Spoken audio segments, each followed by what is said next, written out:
Minyak bumi. Minyak bumi merupakan komoditas hasil tambang yang sangat penting perannya dalam kehidupan manusia, terutama sebagai sumber energi. Bahan bakar mulai dari LPG, bensin, solar, hingga kerosin, serta material seperti lilin, parafin, dan aspal dalam berbagai reagen kimia yang dibutuhkan untuk pembuatan plastik, karya sintesis, deterjen, obat-obatan, dan lainnya dihasilkan dari minyak bumi. Proses pembentukan minyak bumi.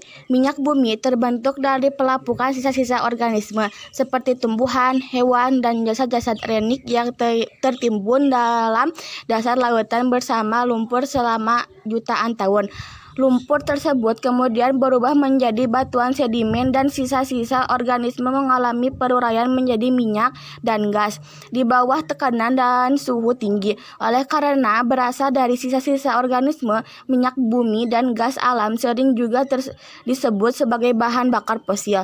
Bahan bakar fosil tergolong sumber daya alam yang tak terbarukan sebagaimana proses pembentukannya yang sangat lama. Komposisi minyak bumi.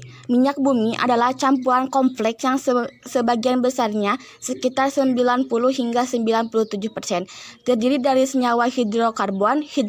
Hidrokarbon yang terkandung dalam minyak bumi terutama adalah alkana, sedangkan sisanya adalah sikloalkana, alkena, alkuna, dan senyawa aromatik. Komponen kecil lainnya selain hidrokarbon adalah senyawa-senyawa karbon yang mengandung oksigen, belerang, ataupun nitrogen.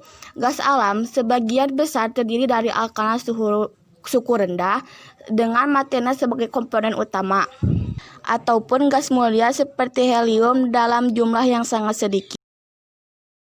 Pengolahan minyak bumi adalah proses pengolahan minyak bumi menjadi produk-produk bermanfaat melalui pemecahan atau pemisahan minyak dengan cara pemanasan, sehingga dihasilkan fraksi atau jenis bentuk minyak bumi. Beberapa fraksi minyak bumi adalah fraksi berbentuk gas, cair, dan padat. Setiap fraksi hasil pemisahan minyak bumi diperlukan khusus sesuai sifat fisika dan sifat kimianya. Agar menjadi produk-produk bermanfaat, pengolahan minyak bumi dilakukan dengan cara 1. Distilasi, 2. Cracking, 3. Reforming, 4. Alkilasi dan polimerisasi, 5. Treating. Distilasi adalah proses pemisahan minyak bumi dengan cara pemanasan sehingga menghasilkan beberapa fraksi yang sesuai dengan titik didihnya. Cracking adalah proses penguraian atau pemecahan molekul senyawa hidrokarbon berukuran besar menjadi molekul senyawa hidrokarbon berukuran kecil. Reforming adalah proses pengubahan bentuk molekul bensin yang bermutu kurang baik menjadi bensin yang bermutu lebih baik. Alkilasi dan polimerasi adalah penambahan jumlah atom dalam suatu molekul menjadi molekul yang lebih panjang dan bercabang.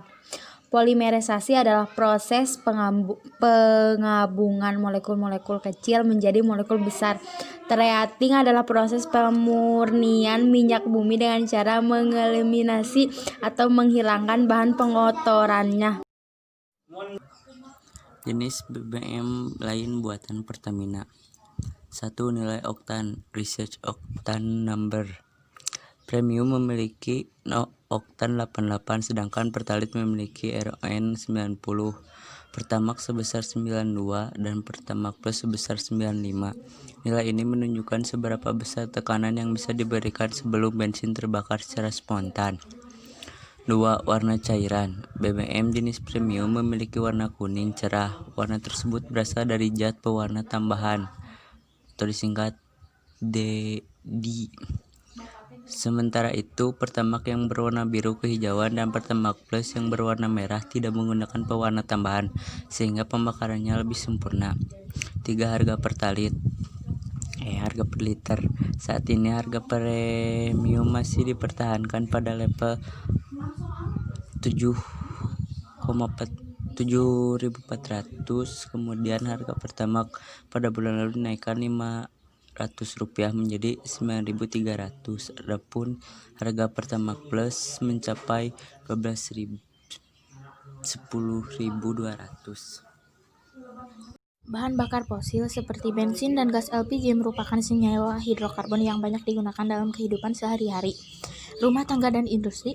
Dampak pembakaran minyak bumi dan gas alam terhadap lingkungan antara lain adalah: yang pertama, timbulnya kabut asap.